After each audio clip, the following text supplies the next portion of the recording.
अमित एक छोटे से गांव का रहने वाला लड़का अपने दोस्त के भाई की शादी में भाग लेने के लिए पड़ोसी गांव में जा रहा था।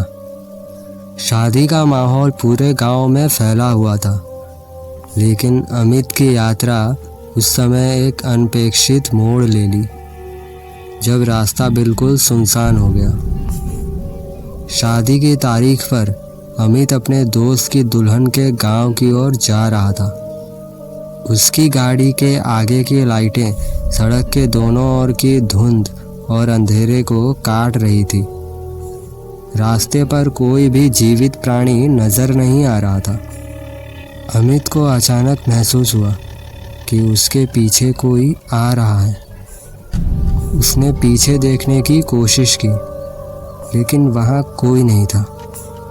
रात गहरी हो चुकी थी और उसकी चिंता बढ़ रही थी।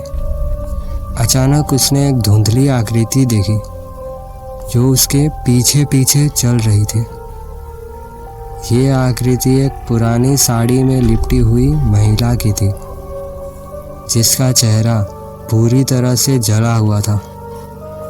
अमित ने सिहरन महसूस की और उसकी धड़कनें तेज हो गई। जैसे जैसे आकृति उसकी ओर बढ़ रही थी, अमित की घबराहट भी बढ़ती जा रही थी। उसने अपनी गाड़ी को तेजी से भगाने की कोशिश की, लेकिन उसके दिल की धड़कनें और भी तेज हो गई। वो जानता था कि अगर वो रुक गया तो शायद वो आकृति उसकी ओर और तेजी से बढ़ेगी। रास्ते में अमित ने एक पुराना मंदिर देखा जो अंधेरे में चमक रहा था। उसने बिना देर किए गाड़ी रोक दी और मंदिर के भीतर घुस गया। मंदिर का माहौल शांत था और वहाँ रात भर बैठने के लिए उसकी एकमात्र सुरक्षित जगह थी। अमित ने मंदिर के भीतर रात बिताई।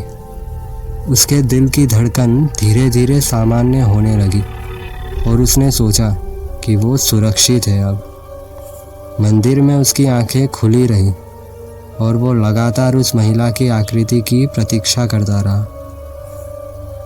रात भर वो मंदिर में रहा और जैसे ही सुबह की पहली किरणें मंदिर के आंगन में पड़ी, अमित ने बाहर झांक कर देखा। वहाँ कोई नहीं था। अमित ने मंदिर से बाहर आकर रास्ता खोजा और पड़ोसी गांव की ओर बढ़ा। अमित ने शादी में अपने दोस्त को अपनी पूरी कहानी सुनाई। फिर दोस्त ने बताया कि उस रास्ते पर अक्सर लोगों ने अजीब घटनाओं का सामना किया है और वहाँ एक पुराना किस्सा है जिसमें एक महिला की आत्मा फंसी हुई बताई जाती है।